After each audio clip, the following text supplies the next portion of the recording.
today's video, we are going to survive 3 days in the jungle. Wala pa kaming kain eh. Last na palangga. Yung isa naming problema, nagsimula na. Suko na talaga guys, hindi ko na kaya. Kaya namin mag-survive ng 3 days walang pagkain, Kain na tayo, Garo! bahay, Basang sisiw na. at walang experience sa surviving. Kaya ba natin, boy? Kayang-kaya! Kaya! Diyan guys, naghahanap kami ng good spot para doon kami gagawa ng matutulugan. At syempre masisiluan kasi hindi naman kung nasaan kami guys, ha? Habang naghahanap kami ng base camp, ay naisipan namin kumuha ng mga pagkain sa bawat lugar na madadaanan namin. Gaya ng bayabas, papaya, at suso. Para mamaya, siguradong may makakain kami. Ito ang kakainin namin mamaya. Ito lang ang tangi namin kakainin for Ito ang today. pagkain namin guys. Natatapos lang namin kumuha ng mga pagkain namin at nagkaroon agad kami ng problema. Walang daan dito boy, napakasukal. Ang sama na ng panahon kaya nagmamadali kami kasi baka mamaya maabutan kami ng ulan. Delikado tong mga gamit namin.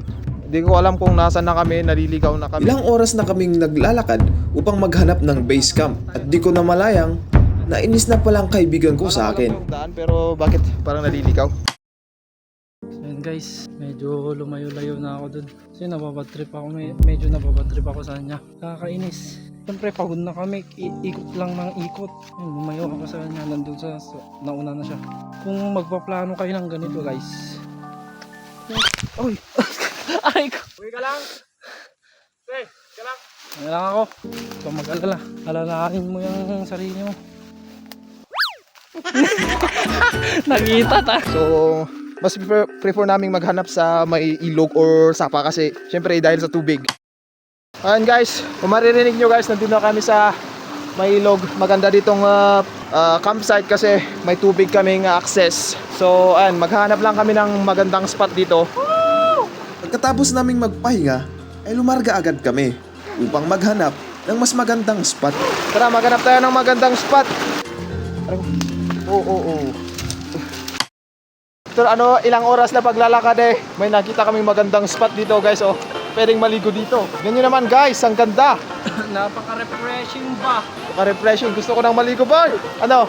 Ligo na tayo? Let's go! Yeah!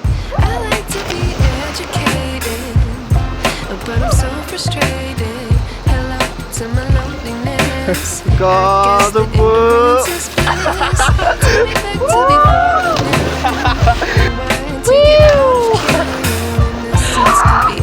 Let's go! Chill ngayon, mamaya dilubyo! Yan guys, tapos na kami mag-chill. Pwede na kami kumuha ng mga resources namin. Hindi ka nasisikatan ng araw!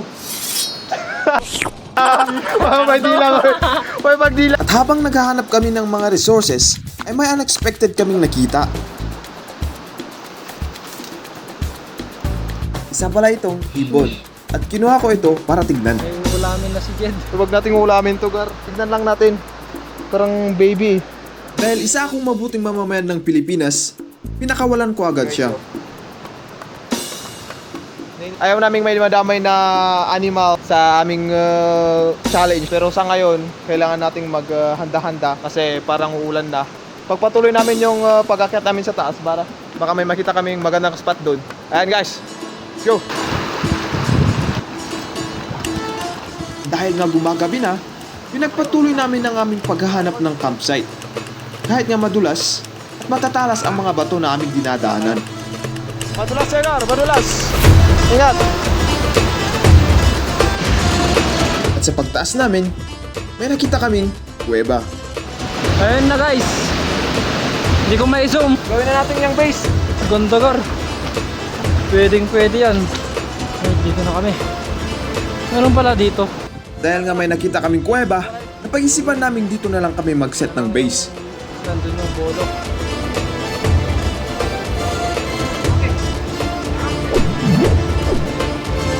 Let's do it! So tayo guys, tayo naman ang aakyat. Wala nang intro.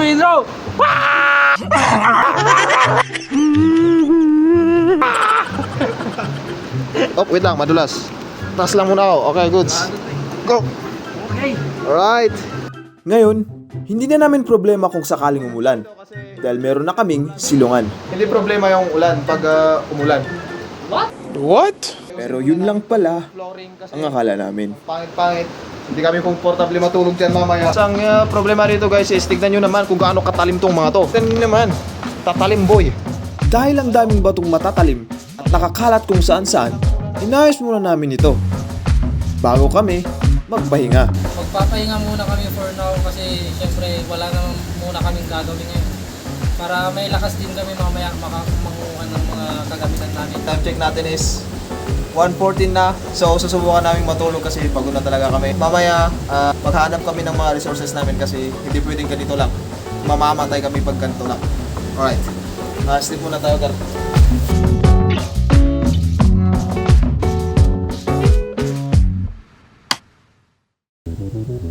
Dahil nagising ako ng mas maaga kay Lyros, napag-isipan kong bumaba at kumuha ng mga kahoy para mamaya may apoy kaming paglulutuan.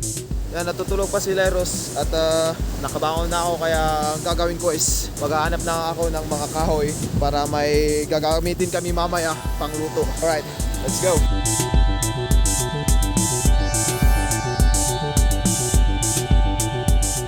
Kailangan nating mga kahoy mamaya kasi baka mamaya uulan. Delikado na. Kaya kailangan kumayod po eh.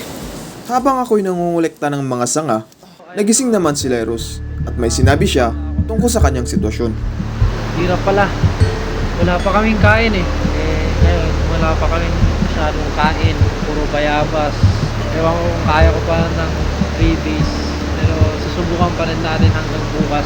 Kung hindi natin kakayanin hanggang bukas, uuwi tayo.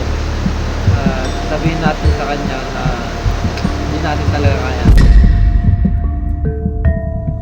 Pero susubukan pa rin natin. Titignan natin yung sarili natin mamaya kung kakayanin ba natin na mabuhay.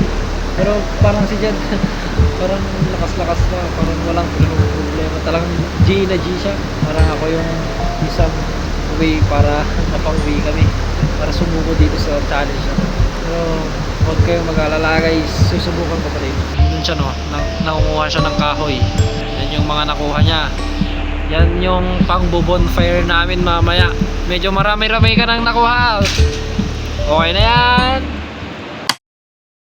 Dahil hindi komportable ang higaan namin, napagdesisyon na naming maghanap ng daon ng saging para magsilbing kama namin. Sige, tuloy ako. At habang kumukuha kami ng daon ng saging, may nakita kaming mangkok na pwede naming paglutuan. Gagi, may nakita ko, Gar. Ito, pwede yata to, pwede. Ito na. And guys, may nakita na kaming ano. And guys, kung nakikita nyo guys, yan o, ulan na. Pagkatapos nga namin kumuha ng daon ng saging, dahil kami bumalik sa base, dahil umuulan na, at baka mabasa ang mga kahoy namin. And na guys, yung isa naming problema, nagsisimula ng umulan. Yung kahoy namin doon, baka mabasa, wala kaming gagamitin mamayang gabi. Safety first!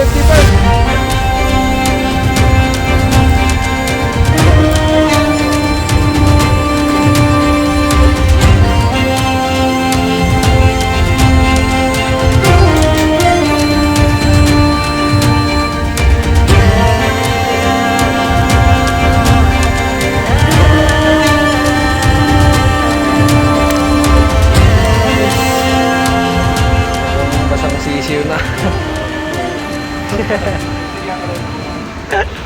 Lakas ng ulan, Gar.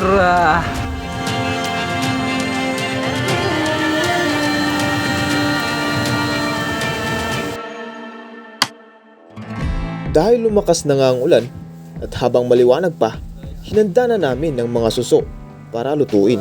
Kaya guys, at tinatanggal namin yung laman ng suso para rekta na. Kain na lang yung gagawin namin. Di ba? Ayun o.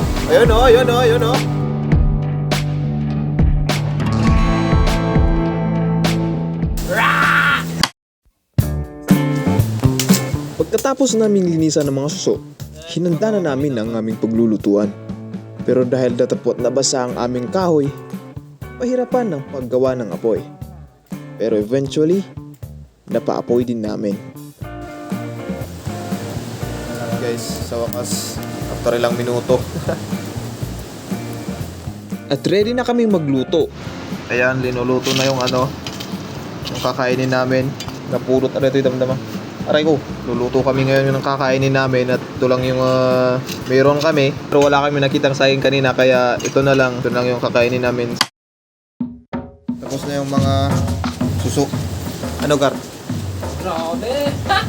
Sarap na! Kulang na lang kanin. Hey! Wala tayong kanin, Gar. Huwag kayong mag-alala guys, malinis yan. Siyempre, galing sa Mother Nature yan. Hey. Ito yung isang kakainin namin mamaya, guys. Parang sisig lang, oh. Parang sisig, boy. Ayan, next naman is yung papaya natin. Oh, para may dagdag naman. Wala ka naman ganito lang. Pagkatapos malutong mga suso, sinunod naman namin ang papaya. Hinuhugosan muna ng ating chef ang kaldero. Kaldero, walang diyang kaldero yan. Next naman is yung papaya. Yun. Yan.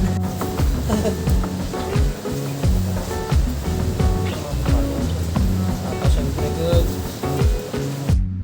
Gabi na, Gor.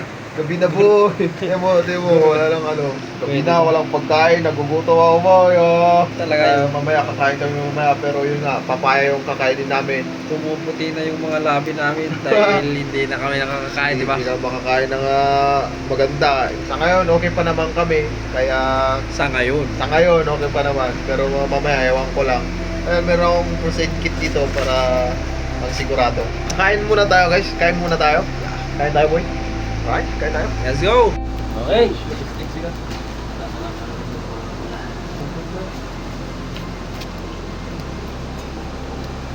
Kita ba?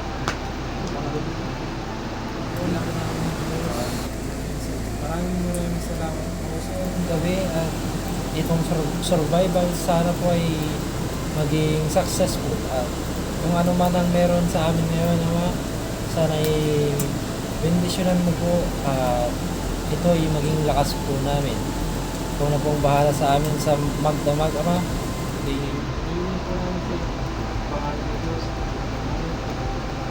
Hinihiling po namin sa iyo. Pangalan ni Jesus, nabilang po namin tagapagligtas. Amen. Amen, amen. Pwede na tayong kumain, guys. So yan, kakain muna kami. Ayan. Ito lang yung pagkain namin eh. Alright.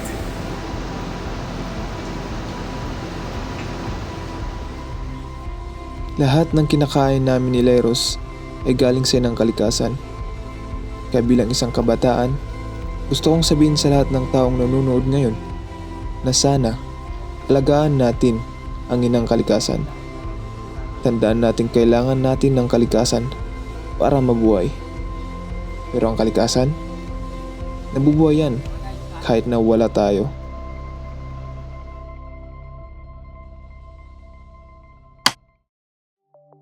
Sa mga oras na ito, ay isa na lang ang problema namin.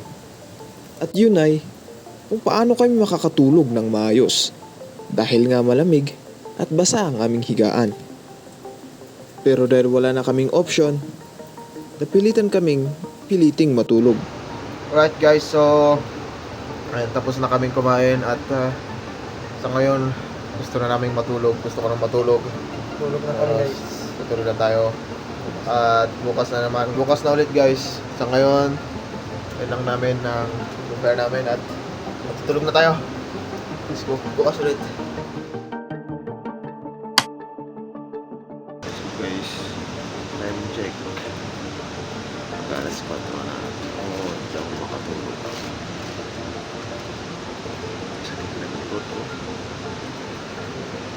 Hindi ko comfortable itong natulugan namin. Pero kumaya ulit pagdating ng araw pag sikat ng araw kumaya ulit.